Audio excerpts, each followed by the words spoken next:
آج جو اعتراضات کرتے ہیں نا ابو حنیفہ، شافعی، مالک، احمد بن حنبل، چاروں فقہ پہ، ان میں یہ مسئلہ فلان کتاب میں یہ غلط مسئلہ، آپ کو میں چھوڑ دیتا ہوں چاروں کو، چلو بھائی چھوڑ دیتا ہوں، آپ کے پاس کوئی قانون مرتب ہے تو بتا دو، اس کو فالو کر لوں گا. تو ان کے پاس بھی کوئی مرتب قانون کوئی ہے ہی نہیں. وہ فوراً جواب میں کہیں گے قانون کیا، ہمارا قانون تو 1400 سال پہلے وجود میں آ گیا تھا، قرآن حدیث. تو ابے اس قرآن و حدیث سے کسی نے مسائل ریٹن فارم میں لکھے تو ہوں گے نا. یہ اب تک امت ایسی بانٹ چلی آ رہی ہے، جو اسلامی حکومتیں خلافتیں چلی ہیں 1200 سال 1300 سال اسلامی خلافتیں چلی ہیں، وہ کیا ریٹن لا کے بغیر چلی ہیں؟ یا جج کو اختیار تھا کہ بخاری مسلم میں دیکھ کے جب بھی کوئی کسی کے پاس کیس آتا ہے بخاری مسلم کی اسٹڈی کر کے اس کا فیصلہ حل کرتا ہے؟ کیا دنیا میں کوئی عدالت اس طرح چل سکتی ہے؟ ہمیشہ ریٹن میں ایک چیز ہوتی ہے بھئی، قرآن و حدیث میں غور و فکر کر کے ایک لا ریٹن فارم میں آ گیا.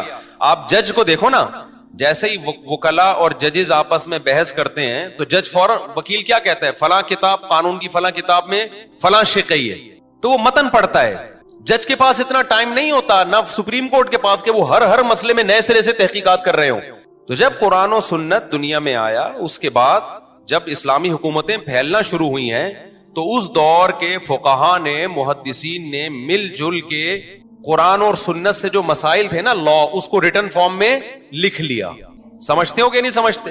عوام کے لیے ایک چیز ریٹن فارم میں آ گئی. اب آپ نے وضو کے مسائل دیکھنے ہیں، اس پہ آپ کو کتابیں ملیں گی، نماز کے مسائل دیکھنے اس پہ آپ کو کتابیں ملیں گی، وراثت کے مسائل دیکھنے اس پہ آپ کو کتابیں ملیں گی. تو یہ چاروں ائمہ نے یہ کام کیا، ان کا قانون مرتب ہو کے ہمارے سامنے آ گیا. ان میں بہت سی چیزوں میں اتفاق ہو گیا، کچھ چیزوں میں اختلاف ہو گیا، لیکن ریٹن میں ایک چیز آ گئی، اور ایسی ریٹن میں آئی ہے کہ صدیوں لوگ اس کو فالو کرتے رہے ہیں، صدیوں تک. اب کیا مسئلہ ہے؟ اب آپ کہہ رہے ہو یہ غلط ہے تو آپ صحیح لے آؤ مارکیٹ. آپ کہہ رہے ہو میں صحیح ہوں، میں قرآن حدیث کی بات کرتا ہوں، تو بھائی آپ جو بات کر رہے ہو وہ الگ ہے، وہ والا کیا کر رہا ہے، وہ قرآن حدیث کی بات کر رہا ہے، وہ کیا ہے، وہ الگ ہے، وہ والا کر رہا ہے الگ ہے. تو آپ مل جل کے قرآن حدیث کی روشنی میں اتفاق رائے سے ایک لا مرتب کیوں نہیں کر لیتے؟ اس کا جواب یہ ہوگا اب یہ پاسبل نہیں ہے، اتفاق ہوگا ہی نہیں. میں اہل حدیثوں کے خلاف نہیں ہوں، ان میں جو معتدل اہل حدیث ہیں وہ معتدل ہیں، وہ ان کے میں خلاف نہیں ہوں. لیکن ایک میرا بڑا اہم سوال ہے اہل حدیث حضرات، آپ نے ٹیلی ویژن میں دیکھا ہوگا 2 3 مختلف مکاتب فکر کے لوگ بیٹھتے ہیں. اہل حدیث ہمیشہ ایک ہی بیٹھتے ہیں، 2 نہیں بیٹھیں گے کبھی. کیوں؟ 2-4 مسائل کے علاوہ ان کا ہر مسئلے میں دوسرے سے کیا ہوگا؟ اختلاف ہوگا. کوئی ایک اہل حدیث عالم ایسا نہیں ہے جو اہل حدیث مکتبہ فکر کا نمائندہ ہو. آپ دیکھ لیں، کوئی ایک بھی نہیں ہے، کیونکہ وہ جو رائے پیش کریں گے نا، دوسرے اہل حدیث کی رائے قرآن و سنت کی روشنی میں اس کے خلاف، تیسرے کی اس کے خلاف، چوتھے کی اس کے خلاف. ابھی کچھ دن پہلے کہ اہل حدیث عالم آئے تھے، مجھے بھی بڑی عزت دیتے ہیں، میں بھی ان کو بڑی عزت دیتا ہوں. میں نے ان سے کہا، میں نے کہا دیکھیں 4 مکاتب فکر ہے نا، قرآن و سنت کی روشنی میں 4 قانون کے متن ہیں جو مرتب ہو گئے اور صدیوں سے اس پہ لوگ چلتے آ رہے ہیں. ہمیں اس پہ اصرار نہیں ہے کہ لوگ ان 4 کو فالو کریں. ہم کہتے ہیں 5واں بھی ہو جائے تو کوئی حرج نہیں ہے وہ بھی قرآن و حدیث سے ہی ہوگا نا. تو آپ ایک 5واں فقہ مرتب کریں. آپ سمجھنے کہ نہیں سمجھ، تاکہ ہمیں پتا ہو کہ یہ اہل حدیث مکتبہ فکر ہے اور یہ ان کی مخصوص کتابیں ہیں اور یہ ان کا لا ہے، تاکہ ہم کہیں بھائی جو ان 4 پہ نہیں چلنا چاہتا چلو وہ اہل حدیث بن جائے، لیکن وہ پھر اس پہ چلے نا. جب وہ اہل حدیث بنتا ہے تو ادھر اہل حدیث کچھ اور، وہ والے اہل حدیث کچھ اور، وہ والے اہل حدیث کچھ اور. نتیجہ کیا نکلتا ہے؟ وہ ایک شخص کی تقلید پہ آ جاتا ہے. اس سے امت تباہ ہو جائے گی. ہر شخص جب اپنے فلاں، وہ فلاں کو کا مقلد ہے، وہ فلاں کا مقلد ہے، وہ فلاں کا مقلد ہے، وہ فلاں کا مقلد ہے، تو یہ امت سمٹنے کے بجائے سمٹے گی یا مزید بکھرے گی؟ یہ تو سمٹنے کے بجائے مزید بکھرتی چلی جائے گی. صرف طلاق کے مسائل میں ہی اہل حدیثوں کے اتنے سارے اقوال ہیں. بعض اہل حدیث کے نزدیک 1 طلاقیں ایک ہوتی ہیں. ہمارے ہاں جس نے طلاق دی وہ ان اہل حدیثوں سے جا کے فتویٰ لے کر آتا ہے جو 1 کو کیا کہتے ہیں؟ ایک کہتے ہیں. حالانکہ سارے اہل حدیث ایک نہیں کہتے. بعض اہل حدیث کہتے ہیں 1 کتنی ہوتی ہیں؟ 3 ہوتی ہیں. اب جو اہل حدیث 3 طلاقیں دے گا وہ اس اہل حدیث کو فالو نہیں کرے گا جو 3 کو 3 کہہ رہا ہے. حنفیوں میں پوری روئے زمین میں جہاں بھی جائیں گے 3 کتنی ہوں گی؟ حنفی کے پاس بھاگنے کا راستہ نہیں ہے، شافعی کے پاس بھاگنے کا راستہ نہیں ہے، مالکی کے پاس بھاگنے کا راستہ نہیں ہے، حنبلی کے پاس بھاگنے کا راستہ نہیں ہے. اہل حدیثوں کے پاس بھاگنے کا بہت راستہ ہے. وہ 3 کو 3 کہہ رہا ہے، چلو وہاں سے چلے جاؤ. وہ 3 کو کتنی کہے گا؟ بولو 1 کہے گا. اور اگر آپ یہ چاہتے ہو کہ آپ کی 3 ایک بھی نہ ہو، آپ کو اس پہ افسوس ہو رہا ہے کہ میں نے 3 دی 1 کیوں ہوئی، وہ 1 بھی نہ ہو، تو اہل حدیثوں میں ایسے لوگ بھی ہیں جو کہیں گے کہ آپ نے چونکہ بیوی سے ہم بستری کرنے کے بعد طلاق دی ہے لہذا ایک بھی نہیں ہوئی ہے کیونکہ یہ ناجائز طلاق ہے. ایسے لوگ بھی ہیں. یقین نہ آئے تو میں آپ کو حوالہ دکھا دوں گا, میرے پاس کتاب پڑی ہوئی ہے, بہت بڑے اہل حدیث کے عالم ہیں. انہوں نے کہا اگر کسی نے بیوی سے دوسری طلاق میں, وہ کہتے ہیں کہ اگر پہلی آپ نے دی اور رجوع نہیں کیا اور اگلے مہینے میں دوسری دے دی تو دوسری نہیں ہوگی, پہلے سے رجوع کرنا پڑے گا پھر دوسری ہوگی. یہ بھی اہل حدیث کا مذہب ہے. اور بعض کہتے ہیں نہیں, اگر پہلی سے رجوع نہیں کیا اگلے طہر میں دوسری دی تو دوسری ہو جائے گی. آپ نے حالت حیض میں طلاق دی, چاروں امام اتفاق کرتے ہیں ہو گئی طلاق. لیکن اہل حدیث میں کچھ کہتے ہیں حالت حیض میں 3 دے دی تو ایک بھی نہیں ہوگی, بعض کہتے ہیں 3 دے دی تو ایک ہوگی. تو بیسیوں اور سب کے قرآن و حدیث کی روشنی میں فتویٰ دے رہے ہیں. سب سمجھ میں آ رہی ہے بات کہ نہیں آ رہی ہے؟ تو یہ لا کیسے چلے گا بھائی, یہ ملک کا قانون کیسے بنے گا؟ تو میں پھر بتا دوں, مجھے اہل حدیثوں سے کوئی نفرت نہیں ہے, دوسروں سے 1000 گنا بہتر ہے. وہ بدعتوں کا ارتکاب نہیں کرتے, عقائد میں صحیح ہوتے ہیں. لیکن آپ اگر ایک چیز کی طرف لوگوں کو دعوت دے رہے ہیں تو آپ کے بڑے بڑے علماء مل کے ایک متن مرتب کریں اور بولیں یہ 5واں فقہ ہے. اگر آپ کہیں ہمارا کوئی فقہ شقہ نہیں, ہم قرآن حدیث کو مانتے ہیں, تو اس کا مطلب بزبان حال آپ یہ کہہ رہے ہو کہ ابو حنیفہ شافعی وہ تورات انجیل کو مانتے تھے, وہ قرآن حدیث کو نہیں مانتے تھے. تو انہوں نے جیسے ایک فقہ مرتب کیا ہے اس پہ لوگ چل رہے ہیں, صدیوں سے چل رہے ہیں. حکومتیں فقہ حنبلی تو سعودی عرب کا آفیشل قانون ہے. سعودی عرب نے کیوں ججوں کو اجازت نہیں دیتی کہ قرآن حدیث کی روشنی میں فیصلہ کرو؟ سعودی عرب کو پتا تھا 2 دن بھی کنٹری چل نہیں سکے گا, اس لیے کہ ایک کیس اس عدالت میں جائے گا, جج قرآن حدیث سے غور کرے گا, اجتہاد کرے گا, وہ رزلٹ کچھ اور آئے گا. ادھر عدالت میں جائے گا اس کا اجتہاد, اور جج اگر دیانتدار نہیں ہے تو وہ جان کر خیانت کرے گا قرآن حدیث میں.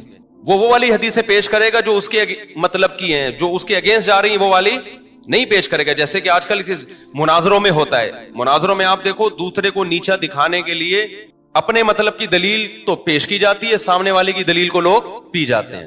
یہ کام ججز کرنا شروع کر دیں گے.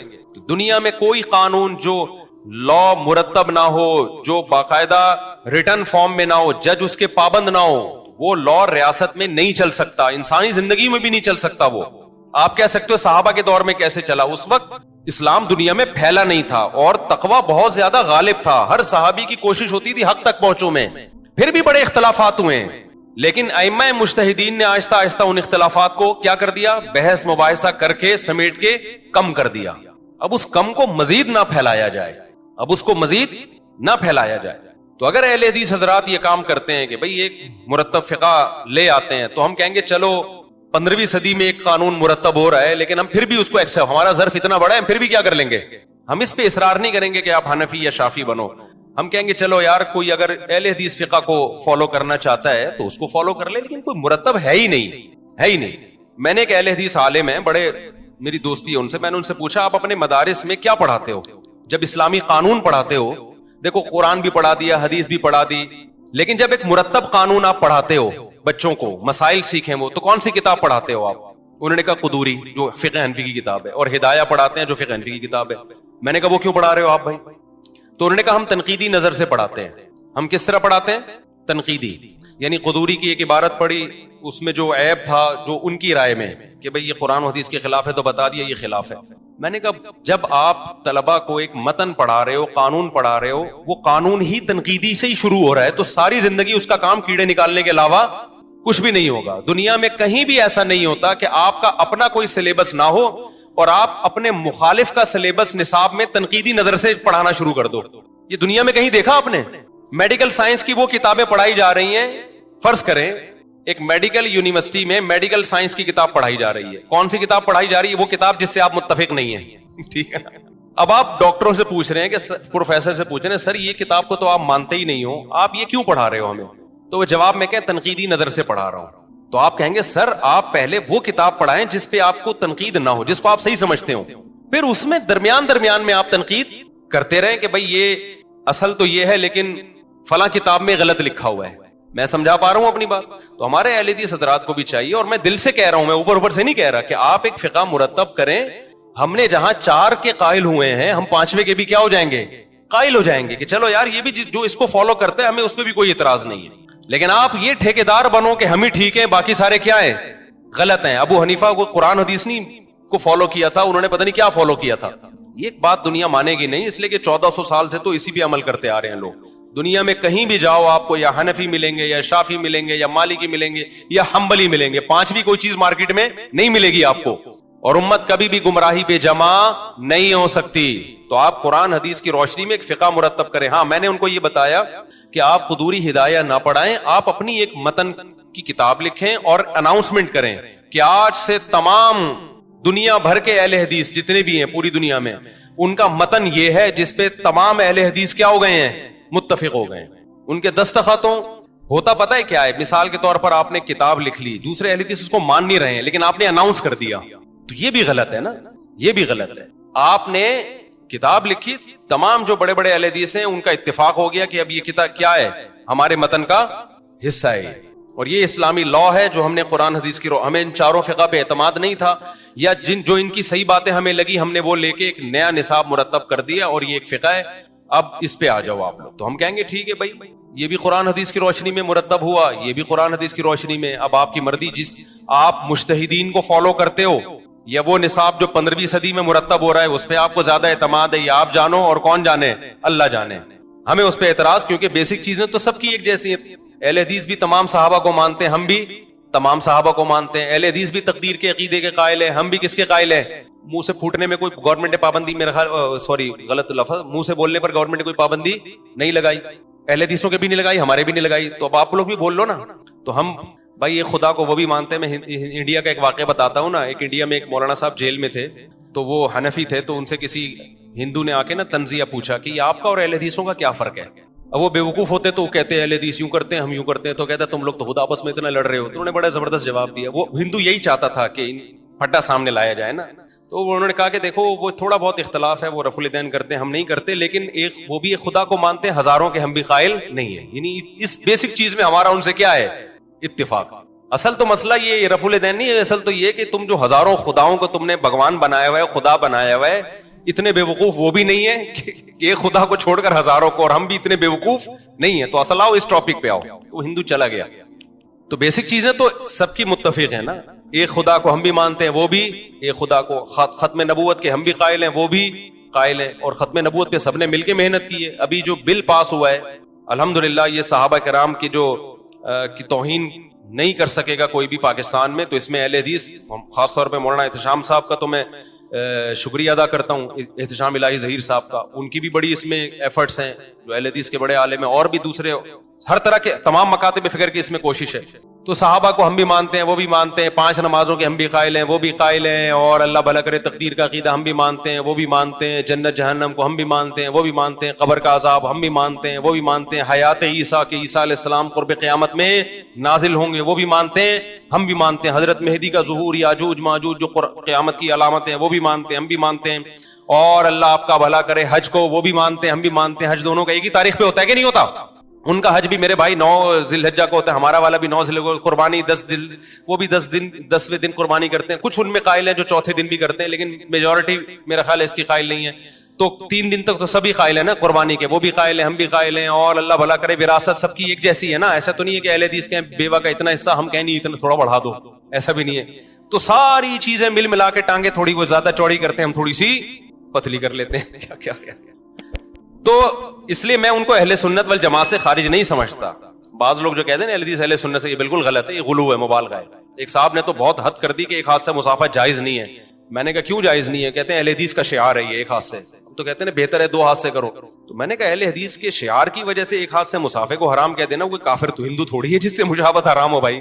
تو کچھ غلو ادھر سے بھی ہوتا ہے, لیکن ادھر سے بھی تباہ کے غلو ہوتا ہے. کچھ اہل حدیث ہیں میرے پیچھے نماز نہیں پڑھتے, بولتے ہیں یہ رفع الیدین نہیں کرتا لہذا اس کی نماز نہیں ہوتی. بعض نے تو کہا یہ کافر ہے کیونکہ حدیث چھوڑ کر ابو حنیفہ کو فالو کر رہا ہے, اس کی رائے ہے, تو نماز ہی نہیں پڑھتا. تو وہ غالیوں کی میں بات نہیں کر رہا, وہ تو ادھر بھی ہیں اور ادھر بھی ہیں.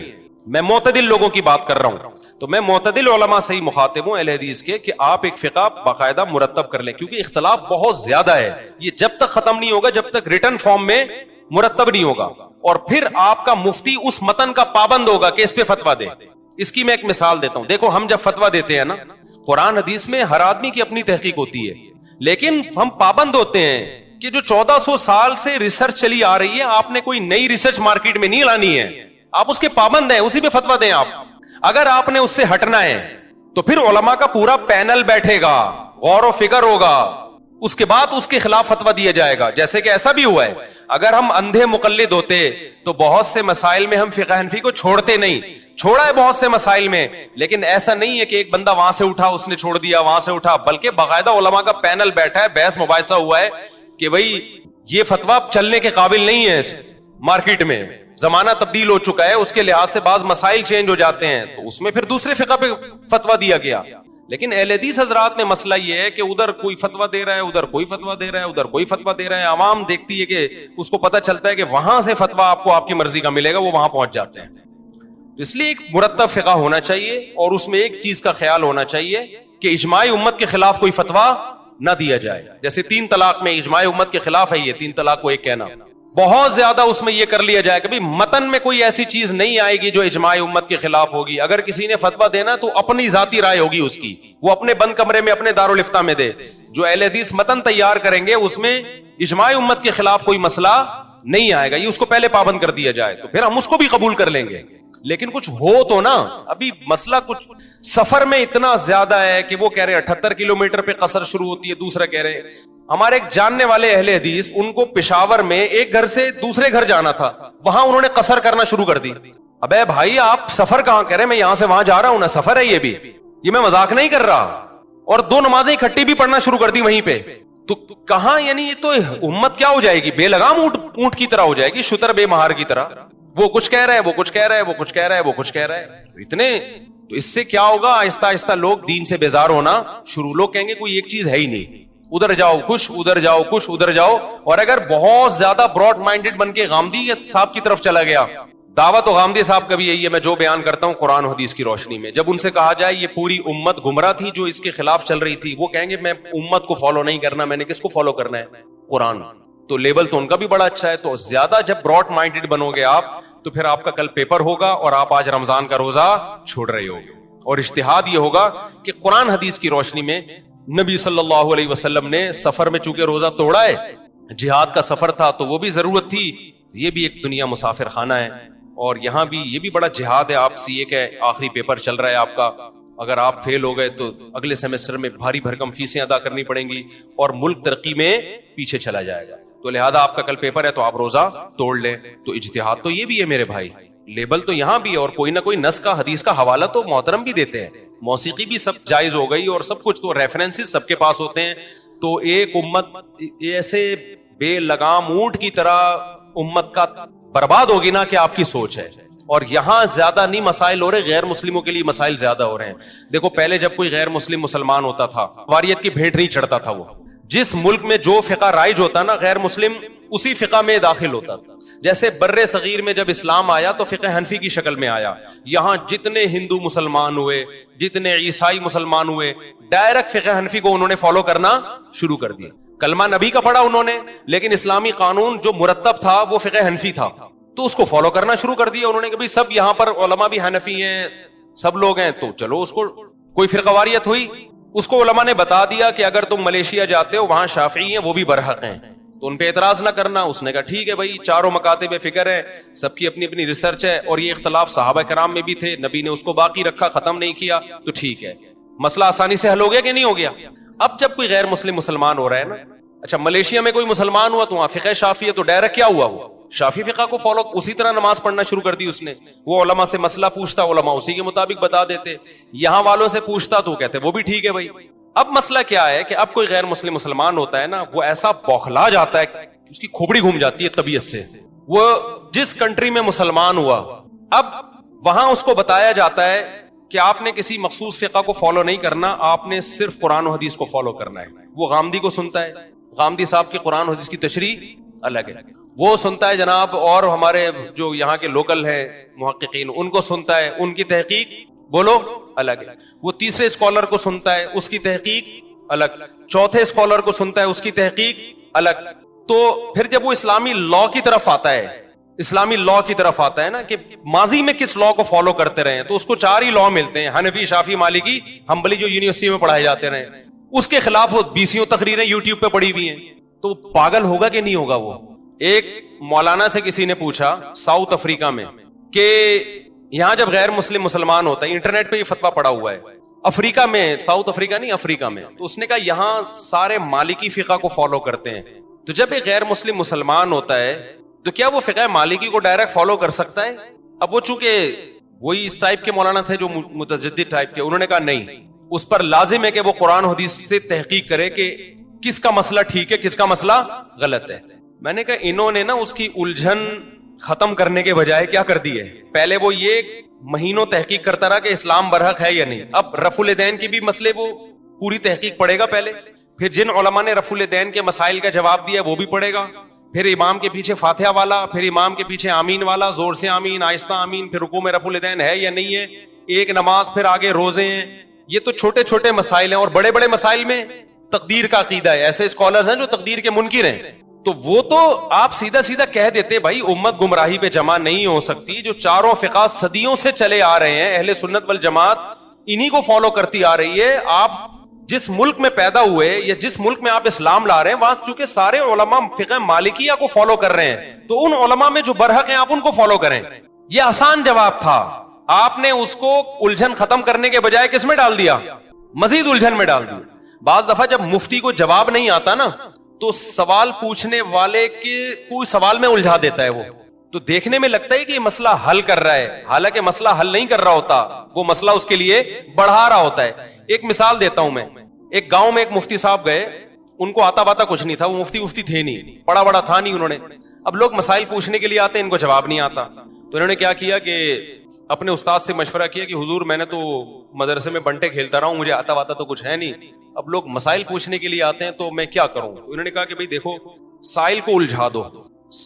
اب دیکھو جو افریقہ سے جس سائل نے سوال پوچھا تھا نا کہ غیر مسلم مسلمان ہو رہا ہے تو وہ کنفیوز ہے, تو اس نے تو یہی کنفیوژن تو پیش کی تھی کہ صحیح کون ہے غلط کون ہے. اس کی تو اس کو قرآن حدیث ہی سے لگ رہا تھا, کبھی یہ وہ صحیح لگ رہا ہے, کبھی اس کی تو کنفیوژن یہی تھی, اور آپ نے اسی کنفیوژن پہ اور اسٹیمپ لگا دی کہ یہی کرنا ہے تم نے. تو کنفیوژن ختم ہوئی یا بڑھ گئی اس کی؟ اس کا حل یہ تھا بھائی امت گمراہی پہ جمع نہیں ہو سکتی. یہ چاروں اہل سنت والجماعت کے مکاتب فکر ہیں, اور یہ چاروں مجتہدین ایسے ہیں, ابو حنیفہ, مالک, شافعی, احمد بن حنبل, ان کو پوری امت مانتی ہے, مخالف بھی ان کو مانتا ہے, اور ان کا فقہ حکومتوں میں چلا ہے, ہزار سال حکومتوں کا لا رہا ہے. تو امت اتنی بڑی گمراہی پہ جمع نہیں ہو سکتی. تو آپ نے کیا کیا, بجائے اس کا مسئلہ حل کرنے کے اس کو اور زیادہ کنفیوژن میں ڈال دیا. تو اس کی میں ایک گاؤں کی مثال دے رہا تھا. ایک مولانا صاحب علم نہیں تھا ان کے پاس, وہ گاؤں دیہات میں گئے, تو اب کوئی بندہ مسئلہ پوچھنے کے لیے آ رہا ہے, نماز میں ایسا ہوگا کہ نہیں ہوگا, وہ ہر چیز میں ایک بندہ آیا کہ چوہا گر گیا کنویں میں, کتنے ڈول پانی کے نکالنے. تو انہوں نے کہا جی اس کی پہلے تحقیق کرو کہ گر کے مرا ہے یا مر کے گرا ہے. ہر ایک کا حکم کیا ہے, جدا جدا. جب تک یہ تحقیق نہیں ہوگی تو مسئلہ حل نہیں ہوگا. اب وہ بیچارہ کہاں سے تحقیق کرے گا, مر کے گرا ہے کہ گر کے مر. تو اس کی کنفیوژن ختم ہونے کے بجائے بڑھ گئی کہ نہیں بڑھ گئی؟ آپ اس کو بتا دیتے مر کے گراؤ یا گر کے مراؤ, میرے بھائی گر کے مراؤ, تو اول تو کوئی حکم میں فرق نہیں, لیکن فرق ہوتا بھی. احتیاطاً اتنے ڈول نکال دو. ہمارے پاس جب مسائل آتے ہیں نا, لوگ سوال پوچھتے ہیں, بہت ساری شقیں ایسی ہوتی ہیں جو قابل تنقیح ہوتی ہیں. تنقیح کا مطلب اس کو سمجھنا ہوتا ہے. تو میں نے جو میرے ماتحتی میں کام کر رہے ہیں ان کو میں نے کہا ہوا ہے کہ کبھی بھی ایسا نہ کرو کہ سوال پہ سوال لکھ کے بھیج دو مستفتی کو. سوال پہ کیا لکھ کے بھیج دو کہ آپ نے یہ سوال پوچھا ہے لیکن اس پہ چند سوالات اٹھتے ہیں, یہ سوال کا وہ, اور مصیبت میں پھنس جاتا ہے. میں نے کہا سیدھا سیدھا, تبھی میں جو بھی سوال جمع کرتا ہوں فون نمبر ڈلواتا ہوں اس کو. میں نے کہا سیدھا سیدھا آپ نے فون کر کے اس سے جو چیزیں آسانی سے جواب دے سکتا ہے لکھ لو, جن کا جواب آسانی سے نہیں دے سکتا وہ اس کے بس میں ہی نہیں ہے, بعض چیزیں نہیں پتہ ہوتی تو ان کے بارے میں لکھ دو, اس کا مستفتی کو جواب معلوم نہیں ہے. اور اس کو ٹو دا پوائنٹ بات کرو اس کے سامنے, شقوں میں نہ ڈالو اس کو. کچھ چیزیں تجربوں سے سیکھتا ہے نا انسان, وہ پڑھ کے اور بوکھلا جاتا ہے یار یہ تو. اب مثال کے طور پر جبری طلاق کا ایک مسئلہ کچھ دن پہلے آیا, تو ہمارے جو شاگرد ہے نا اس نے جواب لکھا کہ اگر بہت زیادہ دباؤ تھا, جبری طلاق زبان سے دی جائے تو باہر صورت ہو جاتی ہے, ریٹن دی جائے تو جبری طلاق نہیں ہوتی, لیکن جبر کی کچھ کنڈیشن ہوتی ہے. اگر بہت زیادہ دباؤ تھا تو طلاق ہو گئی ہے, بہت زیادہ دباؤ نہیں تھا تو طلاق نہیں ہوئی. میں نے کہا اس کے پاس کوئی ترازو رکھا ہوا ہے جس میں وہ دباؤ کو ناپے گا بیٹھ کے, اتنے کلو دباؤ تھا تو ہو گئی ہے, اتنے کلو دباؤ نہیں تھا تو نہیں ہوئی ہے. بعض دفعہ یہ جواب لکھ دیا جاتا ہے کہ اگر یہ ڈر تھا تو ہو گئی, اگر مگر کر کے نا. میں نے کہا بھائی آپ اس کو فون کرو, کراس کوشچن کرو اس سے, کہ آپ کو کیا خطرات لاحق تھے اگر آپ ریٹن طلاق پہ سائن نہیں کرتے. آپ اس کو یہ نہ بتاؤ کہ ہم جواب لکھنے کے لیے پوچھ رہے ہیں, آپ اس کو بلا لو یہاں پہ, اس سے پوچھو. اگر آپ کو لگے یہ جھوٹ بول رہا ہے اس کی بیوی کو بھی بلواؤ, تاکہ اگر جھوٹ بول رہا ہے وہیں پکڑ لے اس کو. بسا اوقات ہم یہاں فیملی کو بلاتے ہیں طلاق کے مسائل میں, اس سے پوری تحقیق کرتے ہیں. اللہ تعالیٰ نے محرم بھی دیا ہمیں, سفر بھی دیا ہمیں, ربیع الاول بھی دیا ہمیں پچھلی قوموں کے واقعات بھی سنائے, یہود و نصارہ کے. قرآن کہتا ہے یہود و نصارہ نے اپنے دین کو کھیل اور تماشا بنا لیا, لہو و لعب. کیا مطلب لہو و لعب بنا لیا؟ جن احکامات کو فوکس کیا گیا تھا نا تورات اور انجیل میں, ان احکامات سے غافل ہو گئے اور اپنی طرف سے احکامات گڑ گڑ کے ان کو فالو کرنا شروع کر دیا. سمجھ میں آ رہی ہے بات؟ یہاں تک کہ ان میں بھی پھر اختلافات شروع ہوئے. کسی نے کہا یہ صحیح ہے, کسی نے کہا یہ غلط ہے. اختلاف ہوتے ہوتے ہوتے ہوتے حدیث میں آتا ہے 72 فرقوں میں ڈیوائیڈ ہو گئے. وہ کتنے فرقوں میں؟ 72. کیونکہ جب نئی نئی چیزیں ایجاد کی ہیں نا تو نئی چیزوں کی بریکیں کیا ہوتی ہیں؟ بولو, فیل. مثلاً آپ نے کہا ربیع الاول میں ہم یوں بھی کریں گے, نبی کے نام پہ یہ بھی کریں گے, وہ بھی کریں گے. تو بھئی جب آپ دن منا رہے ہیں تو کچھ لوگوں نے کہا پھر کیک بھی کاٹیں گے, پراپر سالگرہ منائیں گے. کچھ نے اس کی مخالفت کی, کچھ نے حمایت کی. مخالفت کرنے والوں کے پاس بھی کوئی دلیل نہیں ہے, اس لیے کہ جس بیس پہ آپ مخالفت کر رہے ہو کہ یہ صحابہ سے ثابت نہیں ہے, تو جو آپ کر رہے ہو وہ کہاں سے ثابت ہے؟ تو ٹکڑوں میں بٹنا, فرقوں کے اندر فرقیاں نکلنا شروع, فرقوں کے اندر فرقیاں. پھر بعض نے کہا ہم 12 ربیع الاول کو عید کی نماز بھی پڑھیں گے, کیونکہ جب عید کا دن ہے تو نماز بھی ہونی چاہیے, اور ہو رہی ہے بعض علاقوں میں عید کی پراپر نماز. اس پہ انہی کے علماء نے اعتراض کیا کہ بھئی عید کی دو عیدوں کی نمازیں ثابت ہیں, 12 کو نماز ثابت نہیں ہے. اس پہ سوال اٹھا کہ جب آپ دوسرے پہ رد کرتے ہو تو کہتے ہو یہ ثابت نہیں ہے, تو جو کام آپ نہیں جو کر رہے ہو عید کے علاوہ بھی تو بہت سارے کام کر رہے ہیں آپ 12 ربیع الاول کو, یہ کہاں سے نبی سے ثابت ہیں, صحابہ سے ثابت ہیں؟ نہیں, یہی بات میرا خیال ہے. جب آدمی کی بیس مضبوط نہیں ہوتی نا تو وہ فرقوں میں اور تفرقے میں بٹتا چلا جاتا ہے. وہ فرقے سے فرقیاں, فرقیوں کی پھر ذیلی فرقیاں, وہ ہوتے ہوتے اتنا کچومڑ بن جاتا ہے کہ سمجھ میں نہیں آتا کہ میں اس کو فالو کروں یا اس کو فالو کروں. میں سمجھا پا رہا ہوں اپنی بات؟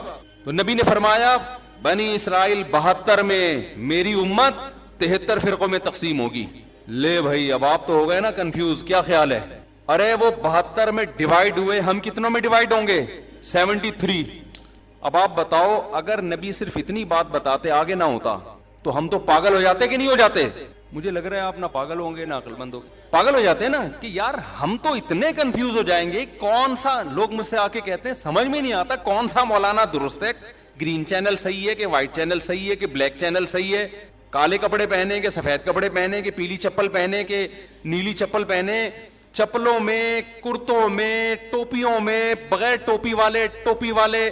پنجاب میں ایسی مسجد بھی ہے, میں پنجاب گیا ہوا تھا تو مسجد میں 2 جماعتیں ہو رہی تھی, ٹوپی والوں کی الگ اور بغیر ٹوپی والوں کی الگ. ایک فرقہ ہے وہ کہتا ٹوپی نہیں پہنو, وہ کبھی بھی ٹوپی نہیں پہنتے. ایک ٹوپی والوں کی الگ ہو رہی تھی اور بغیر ٹوپی والوں کی الگ ہو رہی تھی. تو فرقے در فرقیاں, یہ فرقیاں لفظ میں نے خود نکالا ہے, فرقی یہ ہے نہیں عربی میں, لیکن یہ اردو میں یہی اچھا لگ رہا ہے. جیسے مولانا ہوتے ہیں نا ہمارے سر میں, تو مولانا کا مطلب مولانا, مولوی کا مطلب تھوڑا سا چھوٹا قسم کا. اور ایک حضرت نے ایک لفظ نکالا تھا مولوڑی, جو بالکل جس کو کچھ بھی نہ آتا ہو لیکن مولانا بن کے گھوم رہا ہو. تو کہتے ہیں یہ جو مولوڑی ہیں نا یہ فساد پیدا کرتی ہیں, نہ یہ مولوی ہے نہ یہ مولانا ہے, یہ کیا ہے چھوٹی چھوٹی مولوڑیاں, ان کو آتا کچھ بھی نہیں ہے لیکن مولانا بنے ہوئے فتوے دے رہے ہوتے ہیں. تو 73 فرقوں میں امت کیا ہوگی؟ ڈیوائیڈ. ہم ابھی اسی سے ڈرے بیٹھے تھے کہ یار اتنے فرقے, نبی نے ہمیں اور ڈرا دیا. آگے جو الفاظ ہیں اس سے تو اور زیادہ خوف پیدا ہو رہا ہے, پھر نبی تسلی بھی دیں گے, اور خوف پیدا ہو رہا ہے. آپ نے فرمایا کلہم فی النار الا واحدہ, ایک کے علاوہ سب کے سب کہاں جائیں گے؟ جہنم کی آگ میں. سب کو اٹھا کے پھینک دے گا اللہ جہنم میں. لو بھائی, اس سے تو ہمارا خوف کم ہونے کے بجائے اور زیادہ بڑھ گیا. اگر نبی اتنا ہی کہتے 73 فرقوں میں ڈیوائیڈ ہو جاؤ گے, ہم کہتے کوئی بات نہیں یار, 73 میں سے ہو سکتا ہے 70 جنت میں جائیں, تو ہم کس میں سے ہوں گے؟ انہی 70 میں سے ہوں گے. یہ بہت اہم بیان کر رہا ہوں, اس کو کھوپڑی میں بٹھائیں کسی طریقے سے. کلہم فی النار, سب کے سب کہاں ہوں گے؟ جہنم میں. صرف ایک کیا ہوگا, وہ کہاں جائے گا؟ جنت. صحابہ علم پر حریص تھے, انہوں نے فوراً نبی سے پوچھ لیا کہ یا رسول اللہ وہ ایک جنتی کون سا ہے؟ اگر یہ نہ پوچھتے تو کتنا بیڑا غرق ہو جاتا ہمارا. نبی نے اس فرقے کا نام نہیں بتایا. یہ بھی ہمارے نبی نے ہم پر بہت بڑا احسان کیا, کیونکہ اگر نبی نام بتاتے تو سب لوگ وہی نام رکھ لے. ایک آدمی کہتا ہے جی یہ میری طرف سے مٹھائی لے جاؤ, وسیم نام کا آدمی ہوگا, صرف اسی کو دینا. اب مجمع میں ایک وسیم ہے, سلیم ہے, غفار ہے, ایک ستار ہے, ایک یعقوب ہے, ایک یوسف ہے, سارے بیٹھے ہوئے ہیں, بھوک سب کو لگ رہی ہے, مٹھائی کھانے کا سب کا دل کر رہا ہے, شناختی کارڈ کسی کے پاس نہیں ہے. پہلے سے اس نے اناؤنس کر دیا کہ بھائی وسیم نام کے آدمی کے لیے مٹھائی آ رہی ہے, تو سارے وسیم بن جائیں گے کہ نہیں بن جائیں گے؟ سب کہیں گے وسیم کون ہے؟ میں ہوں. اس کو پتا ہے اس نے کون سا نادرا میں جا کے دیکھنا ہے, ایک مٹھائی کے ڈبے کے لیے نادرا میں تھوڑی لے کے جائے گا, سب وسیم بن جائیں گے. آج یہی ہو رہا ہے. جماعت المسلمین نے کہا کہ نبی صلی اللہ علیہ وسلم نے فرمایا قرب قیامت میں جماعت المسلمین کو لازم پکڑنا. 1975 میں ایک جماعت بنائی گئی جس کا صدیوں تک کوئی وجود نہیں ملتا. اس کا ایک امیر خود ساختہ نام رجسٹر کروایا گورنمنٹ آف پاکستان سے, جماعت المسلمین, اور وہ جتنی حدیثیں جماعت المسلمین کے بارے میں تھیں وہ سارے مٹھائی کے ڈبے لینے کے لیے کھڑے ہو گئے کہ جی یہ ڈبے کس کے ہیں؟ یہ ہمارے ہیں, کیونکہ نبی نے کہا تھا جماعت المسلمین کو لازم پکڑنا. اور دیکھو یہ دیوبندی ہے, وہ حنفی ہے, وہ بریلوی ہے, وہ شیعہ ہے, وہ اہل حدیث ہے, اصل میں کس کا تذکرہ آتا ہے حدیث میں؟ جماعت المسلمین. او بھائی نبی نے یہ نہیں کہا تھا 1975 میں کوئی جماعت جس کا نام جماعت المسلمین ہو اس کو لازم پکڑنا. نبی کا مطلب تھا مسلمانوں کی جماعت کے ساتھ چمٹے رہنا, الگ سے کوئی فرقہ نہیں بنانا. آپ نے اپنی جماعت کا نام مسلمانوں کی جماعت رکھ لیا. پاگل آدمی, تو سینس لیس لوگ ہیں بالکل. تو 1975 سے پہلے مسلمان میں جو صحیح فرقہ تھا وہ تو اس کا تو کوئی جماعت المسلمین کا نام نہیں تھا, وہ کہاں جائے گا پھر؟ میں نے پشاور میں بیان کیا, میں نے ان لوگوں سے کہا دیکھو جو اسلام صدیوں پہلے پشاور میں آیا تھا نا وہی صحیح ہے. اب اگر کوئی تمہیں قرآن و حدیث کے نام پہ ورغلا رہا ہے کہ ہم صحیح اسلام لائے, ہم قرآن و حدیث, تو ان سے بولو 1200 سال پہلے کیا آیا تھا پشاور میں؟ فقہ حنفی آیا تھا نا. تو اب تھوڑی اسلام آ رہا ہے, ساری کتابوں میں لکھا ہے اسلام پشاور میں 1000 سال 1200 سال پہلے آیا, تو وہ کیا آیا تھا اور اب کیا آ رہا ہے؟ اس پہ ایک مولانا نے میرے خلاف بیان کیا کہ اہل حدیث تو امام احمد بن حنبل کے دور میں بھی تھے. مجھے اہل حدیث سے اتنا بڑا اختلاف نہیں ہے, میں ان کو اہل سنت والجماعت میں داخل سمجھتا ہوں چند اختلافات کے ساتھ. وہ میرے اختلافات ہیں, وہ علمی نوعیت کے اختلافات ہیں. باقی ان میں جو متشدد ہیں وہ گمراہ ہیں, جو معتدل ہیں ان پہ ہم وہ فتویٰ نہیں لگاتے جو ہم دوسروں پہ لگاتے ہیں. لیکن یہ دلیل محترم کی صحیح نہیں ہے, اس لیے کہ آپ جو امام احمد بن حنبل سے ثابت کر رہے ہیں کہ انہوں نے کہا اہل حدیث جنت میں جائیں گے, اس سے وہ فرقہ اہل حدیث مراد نہیں ہے, اس سے وہ لوگ مراد ہے جو حدیث کو فالو کرتے ہیں. تو ابو حنیفہ بھی حدیث کو فالو کرتے تھے, امام شافعی بھی فالو کرتے تھے, اب امام احمد بن حنبل بھی فالو کرتے تھے. اس کی سب سے بڑی دلیل یہ ہے کہ امام احمد بن حنبل کے فالوورز کو اہل حدیث نہیں کہا جاتا بلکہ حنبلی کہا جاتا ہے, حالانکہ وہ تو اہل حدیث ہیں, کیونکہ امام احمد بن حنبل خود اہل حدیث ہیں, تو ان کے فالوورز کو حنبلی کیوں کہہ رہے ہو پھر؟ میں سمجھا پا رہا ہوں اپنی بات؟ تو آج لفاظی ہے, الفاظوں سے کھیلا جا رہا ہے, الفاظوں سے, ناموں سے کیا جا رہا ہے. ناموں سے نہیں ہوتا. وہ کہتے ہیں نا ملتے جلتے ناموں سے دھوکہ نہ کھائیں. چاول کی بوری پہ لکھا ہوا ہے, چینی کی بوری پہ لکھا ہوا ہے چاول. ایک آدمی نے دکان میں چینی کی بوری ہے, لکھا ہوا کیا ہے؟ چاول. اس نے بولا چینی ہے, لکھا ہوا چاول کیوں؟ کہہ رہے مکھیوں کو دھوکہ دینے کے لیے. مکھی دھوکے میں آئے گی؟ مکھی لیبل دیکھ کے کبھی بھی دھوکے میں نہیں آتی, وہ خوشبو دیکھ کے جاتی ہے. ہمارے نبی سے صحابہ نے پوچھا کہ اس فرقے کا نام بتائیں, آپ نے نام نہیں بتایا کیونکہ سب لیبل اچھا لگا کے دھوکہ دیتے. آپ نے اس فرقے میں جو خوشبو ہے اس کو بتایا کہ اس میں خوشبو کیا آ رہی ہوگی, اس میں جو علامتیں ہیں وہ کیا ہیں. جہاں اسمیل آ رہی ہو نبی اور صحابہ کی, اس اسمیل کی طرف چلے جانا, اور جہاں نبی کو لغت سے نکال دیا یا نبی کو تو رکھا ہوئے صحابہ کو نکال دیا, اس کے قریب اس کے لیبل اور نام کو دیکھ کر جانے کی کوشش نہ کرنا. آج ہمارا لوگ خون پی لیتے ہیں, کئی طلاقیں دے رہے ہیں, 3 طلاقیں. جس کو دیکھو سعودی عرب کے بن باز کا فتویٰ, صالح العثیمین کا فتویٰ, ان 2 مفتیوں کا فتویٰ کہ بھی سعودی عرب یہ کہہ رہا ہے کہ 3 طلاقیں ایک ہوتی ہیں. میں کہتا ہوں تم نے کلمہ سعودی عرب کا پڑھا ہے یا نبی اور صحابہ کا کلمہ پڑھا ہے؟ کوئی ایک صحابی دکھا دو جس نے 3 طلاق کو ایک کہا ہو, اور میں درجنوں دکھاؤں گا آپ کو. یار آپ لوگوں نے صحابہ سے بھی زیادہ سعودی عرب کے علماء کو بنا لیا ہے. یہ تو 15ویں صدی کے علماء ہیں. وہ کہتے ہیں وہ حدیث کوٹ کرتے ہیں, اس حدیث کا مطلب صحابہ نے کیا سمجھا؟ کسی ایک صحابی نے اس حدیث کا وہ مفہوم لیا جو سعودی علماء لے رہے ہیں. میں سعودی علماء کے خلاف نہیں ہوں, وہ ہم سے زیادہ بہتر ہوں گے, ہم سے تقویٰ میں, للہیت میں, علماء کا ادب ہمارے لیے ضروری ہے. مگر آپ نے جب تقلید کرنی ہے تو آپ سعودی علماء کی کرو گے یا صحابہ کی؟ صحابہ کی کرو گے آپ. آپ فقہ حنفی کو نہیں مانتے, آپ شافی کو نہیں مانتے, صحابہ کو تو سب مانتے ہیں نا. کوئی ایک صحابی دکھا دو جس نے 3 طلاق کو ایک کہا ہو. حتیٰ کہ جو صحابی 3 کو ایک کہنے والی حدیث بیان کر رہے ہیں وہ بھی 3 کو کتنی کہتے ہیں؟ 3 کہتے ہیں. اس کا مطلب اس حدیث کا وہ مفہوم نہیں ہے جو بن باز مراد لے رہے ہیں. ایسے تماشے ہو رہے ہیں نا طلاقوں کے بعد آج کل. شوہر طلاقیں دیتا ہے, بیوی اپنی مرضی کا فتویٰ, بیوی کو رہنا ہے تو اہل حدیث سے فتویٰ لا رہی ہے, نہیں رہنا تو حنفیوں سے فتویٰ لے کے آ رہی ہے. قرآن نے جہاں طلاق کے مسائل بیان کیے وہاں اللہ نے کہا کہ اللہ کی آیات کو, اللہ کے حکام کو مذاق نہ بناؤ. اہل حدیث حضرات علماء کی انتہائی عزت کے ساتھ, لیکن میں یہ اپنا رونا میں ان کے سامنے روتا ہوں کہ آپ لوگوں کی وجہ سے طلاق کے احکام مذاق بن چکے ہیں اس وقت. آپ اس پہ دوبارہ سے تحقیق کریں.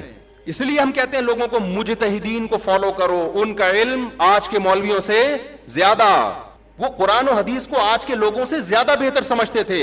ہم قرآن حدیث کے مقابلے میں ابو حنیفہ کو فالو نہیں کرتے, خوب سمجھ لو. ہمارا یہ رائے ہے, فتویٰ ہے, جو صحیح حدیث کے مقابلے میں ابو حنیفہ کو فالو کرے گا کافر ہو جائے گا. گمراہ تو دور کی بات ہے.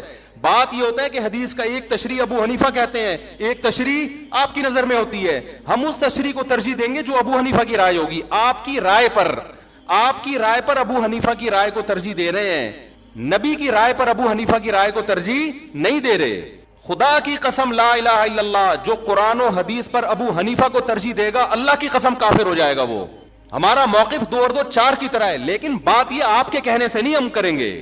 آپ کی ایک رائے ہے جو صحیح بھی ہو سکتی ہے غلط بھی, ابو حنیفہ کی بھی ایک رائے ہے جو صحیح بھی ہو سکتی ہے غلط بھی, لیکن اس میں غلطی کا امکان کم, آپ میں غلطی کا امکان زیادہ ہے. تو طلاق ثلاث میں تو 4 ائمہ متفق ہیں, یہ تو تابعین تبع تابعین کے دور کے ہیں, سارے صحابہ متفق ہیں. آپ کو حدیث مل گئی, کیسی بات ہے بھائی. میں ایک اہل حدیث عالم کے پاس گیا, میں نے فتویٰ دیا تھا 3 طلاقیں واقع ہو گئی ہیں. وہ صاحب لے آئے اہل حدیث سے فتویٰ.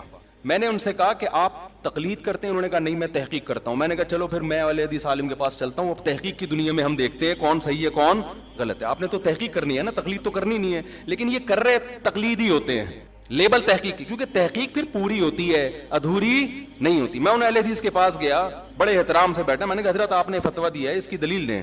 انہوں نے صحیح مسلم کی مشہور حدیث پیش کر دی, نبی کے دور میں 3 ایک سمجھی جاتی تھی, ابو بکر کے دور میں. میں نے کہا ایسے تو متا کے بارے میں بھی آتا ہے, نبی کے دور میں متا جائز سمجھا جاتا تھا, ابو بکر کے دور میں عمر نے پابندی لگائی, تو پھر متا بھی حلال ہے. کہہ رہے نہیں اس کے تو منسوخ ہونے کی دلیل ہے. تو میں نے کہا اس کے بھی منسوخ ہونے کی دلیل ہے, ادھوری حدیث نہ بتائیں, دوسری حدیث بھی بتائیں. پھر وہ کہنے لگے, میں نے کہا پھر خود اس حدیث کے جو راوی عبداللہ بن عباس ہیں وہ خود کہہ رہے ہیں کہ 3 طلاقیں ایک وقت کی 3 ہوتی ہیں. تو وہ جواب میں کہتے ہیں کہ ہم نے کلمہ عبداللہ بن عباس کا نہیں پڑھا, ہم نے کلمہ نبی کا پڑھا ہے. میں نے کہا ویل ڈن, حضرت مجھے یہ بتائیں کہ آپ نے نبی کا کلمہ پڑھا ہے, عبداللہ بن عباس نے کس کا کلمہ پڑھا تھا؟ انہوں نے نبی کا کلمہ پڑھے بغیر یہ فتویٰ دے دیا. تو میں عرض کر رہا ہوں کہ لفاظی ہے, سمجھ رہے ہیں, لیبل اچھے لگے ہوئے ہیں.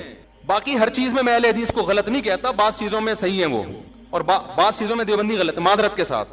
اللہ یہ کہ دیوبندیوں کے جو محققین ہیں, بڑے بڑے علماء ہیں, وہ ایسی غلطیاں نہیں کرتے. مفتی تقی عثمانی صاحب ہو گئے, اس لیول کے جو علماء ہیں نا وہ معتدل ہیں. وہ آپ نے دیوبندیت کو سمجھنے کے لیے ہر آدمی کو فالو نہیں کرنا, ہر ایک کا بیان آپ یوٹیوب پہ سن کے فتویٰ لگا دو کہ یہ ایسا نہیں ہے بھائی. بعض لوگ کیا کرتے ہیں, دیکھ کے چاول جیسے تھوڑے سے چکھے آپ نے اور پوری دیکھ پہ حکم لگا دیا. بعض لوگ کیا کرتے ہیں, کسی اسکالر نے کوئی غلط بیان, مسئلہ غلط بیان کیا, فوراً کوئی فتنہ پرور بیٹھا ہوتا ہے, اس کا کلپ چلاتا ہے, دیکھو دیوبندی کیا کہہ رہے ہیں. او بھائی یہ ایک پورا دیوبندی ٹھیکیدار تھوڑی ہے یہ بندہ کہ جو بولے گا آپ نے سب پہ ٹھوک دیا اس کو. میں تو آپ کو پھر بھی دیوبندی بریلوی کی بحث میں, یہ تو لوگوں نے مشہور کی ہوئی ہے, ہمیں تو ہم اللہ کی قسم اٹھا کے کہتے ہیں کہ اپنے نام کے ساتھ نہ دیوبندی لگاؤ نہ بریلوی. میرے نام کے ساتھ لگایا تھا, میں نے ہٹوایا ہے لوگوں سے. یہ بھی ہمارے اکابر کی تعلیمات ہیں. کیوں؟ جو فرقہ جنت میں جائے گا اس پہ لیبل سے نبی کیا کہہ رہے ہیں اس کے متاثر نہ ہو. اب نبی فرما دیتے, صحابہ نے پوچھا یا رسول اللہ کون سا فرقہ جنتی ناجیہ نجات پانے والا کون سا ہوگا؟ تو ہمارے نبی کا ہم پر یہ احسان کہ آپ نے وہ نام نہیں. آپ اگر کہتے اہل حدیث ہوں گے تو جمعے کی نماز میں ٹانگیں چوڑی کر کے پڑھاتا, میں زور سے آمین کہتا. ایسا ہی ہے نا. ہمارے نبی کہتے کہ وہ حنفی ہوں گے تو جتنے اہل حدیث ہیں وہ کیا بن جاتے, سارے حنفی بن جاتے. ہمارے نبی کہتے کہ وہ ہری پگڑی والے ہوں گے, اب تو انہوں نے بھی سفید کر دی پگڑی, تو ہم سب ہرے ہرے ہوتے. یہاں کیا خیال ہے, پگڑی بھی ہری ہوتی اور اب مجھے نہیں پتا ان کا کیا کیا ہرا ہوتا ہے, اللہ بہتر جانے. اور کیا ہرا ہوتا ہے؟ پین ہرا ہوتا جی, کنگھی ہری ہوتی ہے, شکریہ جی, ٹیوب لائٹ ہری, اچھا خیر. نبی فرماتے وہ دیوبندی ہوں گے, تو سب لوگ اپنے نام کے ساتھ کیا لگاتے؟ دیوبند. نبی نے نام, نبی فرماتے وہ شیعہ ہوں گے, تو سب کیا بنے ہوتے؟ ہم محرم میں کالے کپڑے پہن کے بیٹھے ہوتے, سب اپنے آپ کو شیعہ ثابت کرنے میں لگے ہوتے. نبی نے علامت بتائی تاکہ ملتے جلتے ناموں سے دھوکا نہ کھائیں, ناموں سے متاثر نہ ہو. نام کچھ بھی ہو, اول تو ہمارا نام مسلم رکھ دیا ہے قرآن نے, تو ہم سب کیا ہیں؟ مسلم ہیں, جس کو اردو میں مسلمان کہا جاتا ہے. ہمیں کسی اور شناخت کی بالکل ضرورت نہیں ہے. سوال پیدا ہوتا ہے پھر یہ مشہور کیسے ہو گئے دیوبندی بریلوی؟ میں بار بار کہتا ہوں یہ لوگوں نے نام دیے ہیں آسانی کے لیے.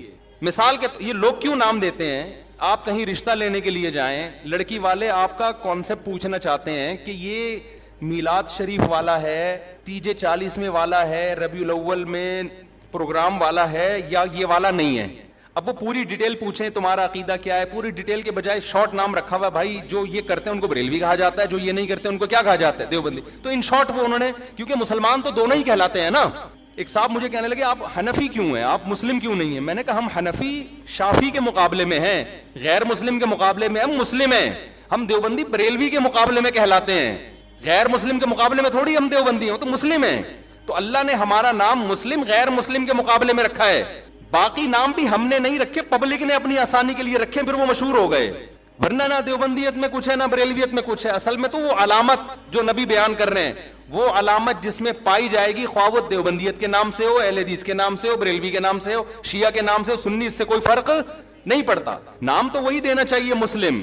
لیکن میں بتا رہا ہوں لوگ اپنی آسانی کے لیے نام دیتے. کس مکتبہ فکر سے آپ کا تعلق ہے, تاکہ ان شارٹ بات ہو جائے نا. تو نام نبی قرآن نے ہمیں مسلم دیا, اور علامت کیا بتائی؟ صحابہ نے پوچھا یا رسول اللہ کیا کون سا فرقہ؟ آپ نے فرمایا ما انا علیہ و اصحابی. کیا بلاغت ہے یار اس کلام میں, سارے فرقوں کا پول پٹیاں کھول دی. آپ نے یہ نہیں فرمایا جو قرآن کو فالو کرے گا, یہ نہیں فرمایا, کیونکہ ہر فرقہ نسبت کہاں کرتا ہے؟ قرآن تو سب کی بیس ہے نا, قرآن ہی سے نکل گئے. کیا خیال ہے بھائی؟ ایک فرقہ مسلمانوں میں آئے اور کہ میں تورات کو مانتا ہوں, قرآن کو نہیں مانتا ہوں, تو ہے ہی نہیں, تو کسی کھاتے میں ہے ہی نہیں, نکل یہاں سے.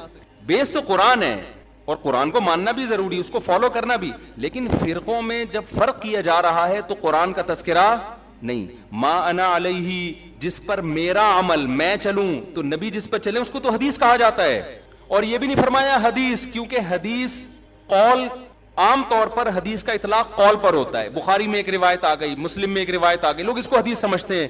نبی کا جو پراپر عمل رہا ہے, کس پر آپ صلی اللہ علیہ وسلم عمل کر کے گئے ہیں, اس کو آج کل کے لوگوں نے حدیث سے خارج کر دیا. مثال کے طور پر امام مالک حدیث لے کر آتے ہیں ہاتھ باندھ کے نماز پڑھنے کی, فتویٰ دیتے ہیں ہاتھ چھوڑ کے نماز پڑھی جائے.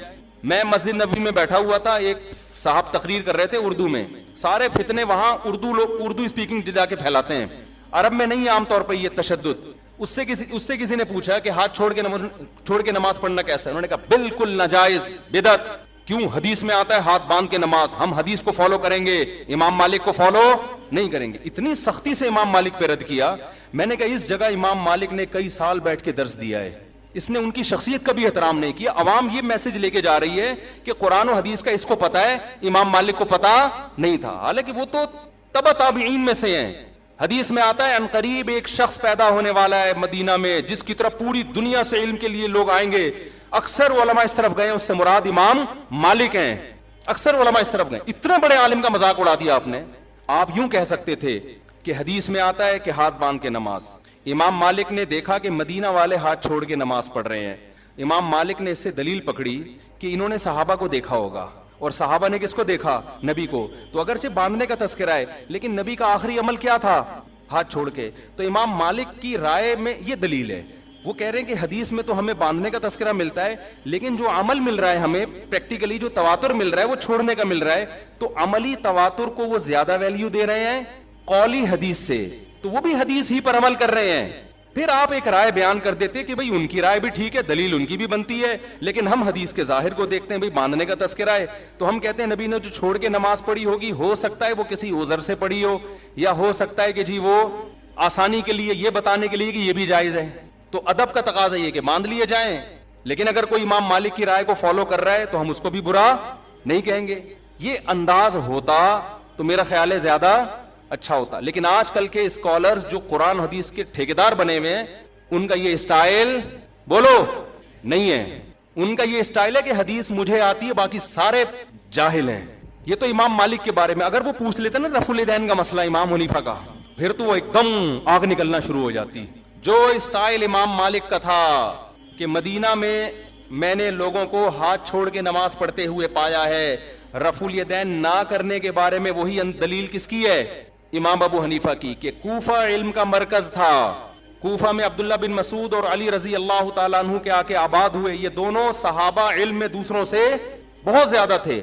ان کے شاگرد جتنے بھی کوفہ میں تھے رفع الیدین نہیں کرتے تھے. امام ابو حنیفہ نے اس سے استدلال کیا کہ ٹھیک ہے بخاری مسلم تو امام حنیفہ کے بعد آئی ہے, لیکن صحیح حدیثیں رفع الیدین کرنے پر بھی ہیں. لیکن یہ جو آخر میں نہیں کر رہے اتنے سارے صحابہ, تو یہ اس کی علامت ہے نبی نے آخر وقت میں ترک کر دیا تھا. آپ اس دلیل پہ آپ یہ کہہ سکتے ہیں کہ مجھے یہ دلیل سمجھ میں نہیں آتی. میری رائے یہ کہ کیونکہ بخاری میں ہے تو ہم رفع الیدین کریں گے. ٹھیک ہے, آپ کی نہیں سمجھ میں آ رہی تو ٹھیک ہے, ہم تو مانتے ہیں نبی نے کیا ہے. لیکن اگر ابو حنیفہ اہل کوفہ اور صحابہ تابعین جو ان کے شاگرد تھے ان کے عمل سے استدلال کرتے ہوئے نہ کرنے کا فتویٰ دے رہے ہیں, آپ ان کی نماز کو بولو خلاف سنت ہے, اس کا مطلب آپ اپنی رائے کو دوسرے پر تھوپنا چاہتے ہیں. امام ترمذی جو امام بخاری کے شاگرد ہیں, جب رفع الیدین کرنے کا ذکر کیا نا انہوں نے, آپ ترمذی میں دیکھ سکتے ہیں عربی میں, تو اس میں کہتے ہیں وَبِهِ يَقُولُ بَعْضُ أَهْلِ الْعِلْمِ مِنْ أَصْحَابِ النَّبِي, رفع الیدین کرنا بعض اہل علم صحابہ کی رائے تھی. جب رفع الیدین نہ کرنے کا تذکرہ کیا ہے تو پھر لکھتے ہیں وَبِهِ يَقُولُ غَيْرُ وَاحِدٍ مِنْ أَهْلِ الْعِلْمِ مِنْ أَصْحَابِ النَّبِي, یہی اہل علم صحابہ میں بہت سارے لوگوں کی رائے ہے. یہ کون کہہ رہے ہیں؟ امام بخاری کے شاگرد. حالانکہ وہ خود بھی رفع الیدین کے قائل تھے, لیکن دلیل میں صحابہ کی جب بات آ رہی ہے تو کیا کہہ رہے ہیں؟ تو میں آپ سے عرض کر رہا ہوں کہ ہر محدث ہر مجتہد کا اپنا ایک اصول ہوتا ہے, اور اس کا بنیادی مقصد کس کو فالو کرنا ہے؟ نبی کو فالو کرنا. تو آپ صرف قولی حدیث لے رہے ہو, نبی کا عمل نہیں دیکھ رہے, یہ مسٹیک ہے. تو نبی نے پہلی علامت کیا بیان کی؟ ما انا علیہ, بولو نا, وہ اصحابی, جس پر میں ہوں, جو میرا عمل ہے جس پر, تو یہ نبی کا عمل تھا.